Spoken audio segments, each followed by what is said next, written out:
Bonjour à tous, bienvenue dans le 12h45 de ce jeudi 7 mars 2019. Il y a 66 ans aujourd'hui, la radiodiffusion nationale émettait ses premiers signaux. Quel bilan peut-on faire après plus d'un demi-siècle d'existence? On en parle dans cette édition. Les programmes diffusés par les médias tiennent-ils toujours compte des enfants? Quels sont les programmes à diffuser pour permettre aux médias de jouer leur rôle d'éducateurs? Les réponses dans un instant. Avoir des femmes leaders peut impacter le développement et permettre l'atteinte des objectifs de développement durable. Une rencontre internationale y est consacrée. Les détails de ce rendez-vous dans cette édition.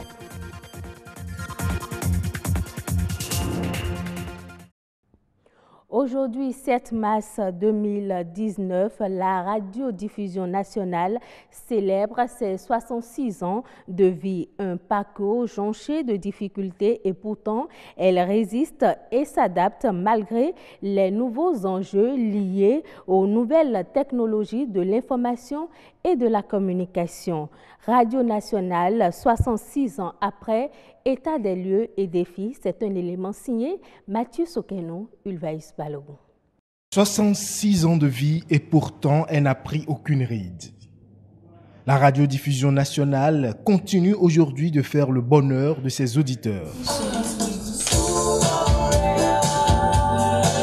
C'est aussi une toute première chanson de notre playlist ce soir. Il était une fois Radio Cotonou.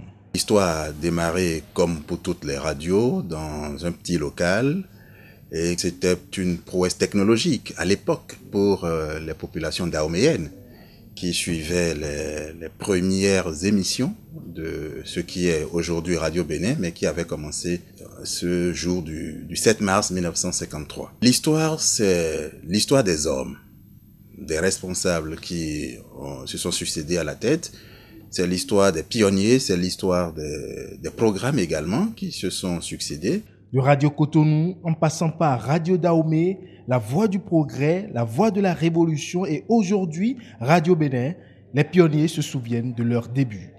Je puis dire que c'est cette radio qui m'a fait. J'ai découvert le métier à l'ancienne maison de la radio. Moi, par exemple, quand j'étais venu à Radio Cotonou, c'était pour parler dans un premier temps le beau. Moi, un jour, j'étais assis et Jean Dewano est venu me voir. Il me dit, tu as quel niveau? J'ai donné mon niveau. Il dit, mais tu es là, il faut venir à la rédaction. La radiodiffusion nationale, 66 ans après, c'est du 109. Ici, nous parlons de radiodiffusion nationale, nous parlons de 3 chaînes.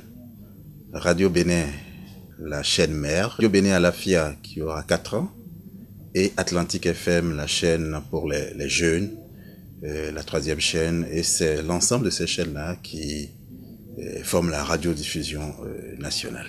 Malgré l'évolution de la technologie, Radio Bénin reste présent dans l'ère du temps. On ne va pas se leurrer, nous sommes à l'ère de la vidéosphère que les gens veulent, en plus d'écouter, veulent voir. Et pour résister, pour exister, il faut forcément aller sur cette perspective-là. Et nous espérons qu'au cours de cette année, nous pourrons proposer aux gens qui sont sur les différentes plateformes de diffusion de la vidéo, de certaines de nos émissions enregistrées en studio, comme si on était à la télé. Et bien entendu, la diffusion radio pure et simple va continuer, mais c'est une offre en plus. Vu que la plupart de nos auditeurs ont changé d'habitude, que certains sont beaucoup plus sur les plateformes que derrière le transistor, il faut aller les chercher là où ils sont. L'ambition aujourd'hui est de faire face aux défis de l'heure, améliorer l'offre avec un programme alléchant pour accroître l'audience et atteindre le plus d'auditeurs que possible.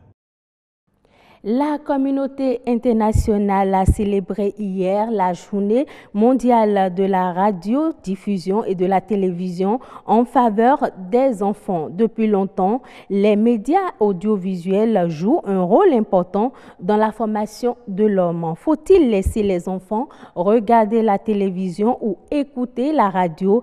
En quoi les médias audiovisuels participent à l'éducation des enfants? Suivez les réponses de ces questions au micro de Edwige Agossou et Lazare Migan. La mission des médias, de façon générale, on le dit, c'est informer, éduquer et divertir. L'éducation des enfants appelle une responsabilité des adultes parents comme des adultes professionnels des médias. Les parents ont la responsabilité de ne pas exposer leurs enfants à des contenus qui peuvent les perturber. Mais de la même façon, les professionnels des médias ont le devoir de réguler les contenus de manière à ce qu'ils ne viennent pas porter atteinte à l'éducation de l'enfant. C'est un regard qu'il faut avoir en permanence sur chacune des choses qu'on diffuse quand on est professionnel des médias, mais auxquelles on expose son enfant quand on est parent. Les parents contrôlent étroitement ce que regardent leurs enfants, qu'ils les éduquent même à regarder les médias. Parce que c'est une chose qui est toujours possible. Il est possible de dire à un enfant, ce programme-là, tu ne dois pas le regarder pour telle et telle raison. Et si par hasard, si d'aventure, l'enfant est exposé de façon impromptue à quelque chose qu'il ne devrait pas voir, le plus important, ce n'est pas de se précipiter sur la télécommande pour couper le programme. C'est au contraire d'être capable après coup d'en parler avec l'enfant, de resituer ce qu'il a vu, d'expliquer et de l'accompagner par rapport à ce à quoi il a pu être exposé. C'est un travail continu d'éducation qui relève de la responsabilité des adultes que nous sommes. Comme l'ensemble de nos organes audiovisuels, la Radio nationale prend sa part dans le développement. Peut-être pas de façon encore totalement aboutie, puisque pour ce genre de choses, il faut véritablement agir en fonction d'une politique bien définie, avec des objectifs qui sont tracés, avec des échéances aux besoins, avec un contact permanent avec son environnement pour comprendre les besoins, les attentes et s'y conformer pour produire des programmes qui permettent d'aller d'un point A à un point B. Mais ce qui est sûr, c'est que d'une manière ou d'une autre, chacun de nos organes prenne leur part dans la participation au développement. Comment le leadership féminin peut contribuer à l'atteinte des objectifs de développement durable ODD, étudiants et spécialistes des questions de développement à travers des communications et des études vont tenter d'y répondre au cours d'un colloque qui se tient à l'UAC. Quand les femmes participent aux activités du foyer, qu'il y a amélioration du foyer. L'autonomisation de la femme est gage d'un ménage épanoui et par ricochet d'une nation prospère. Malheureusement, hommes et femmes ne jouissent toujours pas des mêmes privilèges au sein de la société. Sur le plan économique, bien d'enquêtes réalisées confirment la condition sociale actuelle de la femme en Afrique et plus précisément au Bénin. Nous avons constaté que le bien-être s'accroît à plus de 75% dans ces ménages sur les questions de l'alimentation. Au moins 3 repas par jour. À 75% aussi, nous avons constaté que dans l'éducation des enfants, surtout des filles, il y a une amélioration. Et à 68% pour ce qui concerne de l'accès à la santé. Les femmes n'attendent plus que leur mari rentre avant d'emmener un enfant qui est fiévreux à l'hôpital. Fort de ces considérations, l'axe 5 des objectifs de développement durable ODD promeut l'égalité entre les sexes. Nous pensons que dans les ateliers, il serait utile de regarder les différents aspects en lien avec les 17 objectifs de développement durable. Comment est-ce que l'accroissement du leadership des femmes peut permettre d'atteindre le premier objectif de développement durable sur la pauvreté, quand bien même le 5e qui est essentiellement sur l'égalité des sexes. Mais nous pensons ici qu'il ne s'agit pas seulement de regarder l'objectif 5, mais de travailler de manière transversale à ce que ces différents objectifs intègrent les questions liées à l'égalité des sexes, mais aussi à l'équité et à l'inclusion des différents groupes sociaux. Réunis ici, étudiants et spécialistes des questions de développement réfléchissent sur le lien entre leadership féminin et promotion des objectifs de développement durable. Une femme épanouie, c'est toute la population épanouie, c'est toute la nation épanouie. Et c'est ce que nous voulons pour notre pays en fait. Donc on ne se cale pas sur le fait que voilà, nous sommes en Afrique, nous sommes au Bénin et que la femme est là pour rester à la maison, pour s'occuper des enfants. Elle n'a pas droit à participer aux prises de décision, non. Mais qu'on encourage ces femmes déjà à faire ce qu'elles font et à bien le faire pour qu'on atteigne vraiment la réalisation de ces objectifs de développement durable. Les efforts en faveur de l'émancipation de la femme en Afrique restent entravés par beaucoup de barrières, des barrières qu'il faudra sauter d'ici 2030 pour répondre au rendez-vous des ODD. La compagnie aérienne Air France KLM a vu ses revenus de l'année dernière baisser en Afrique.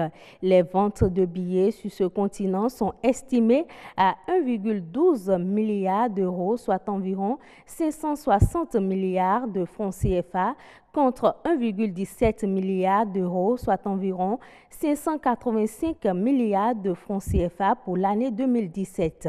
L'entreprise n'a pas particulièrement commenté ses contre-performances africaines.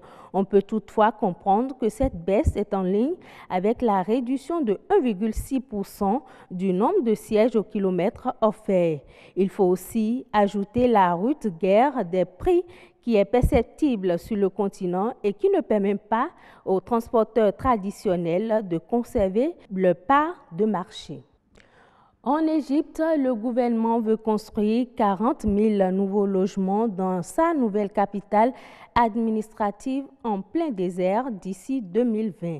L'annonce du projet a été révélée à la population par le ministre du Logement dans un communiqué. D'après le responsable, le projet comprend la construction de plusieurs villas, parcs et tours administratives.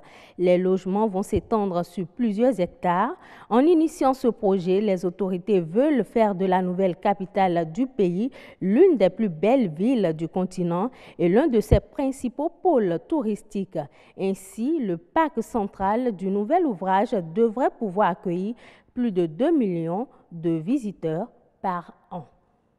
Ce sera tout pour ce journal. Prochain rendez-vous de l'information, 19h45.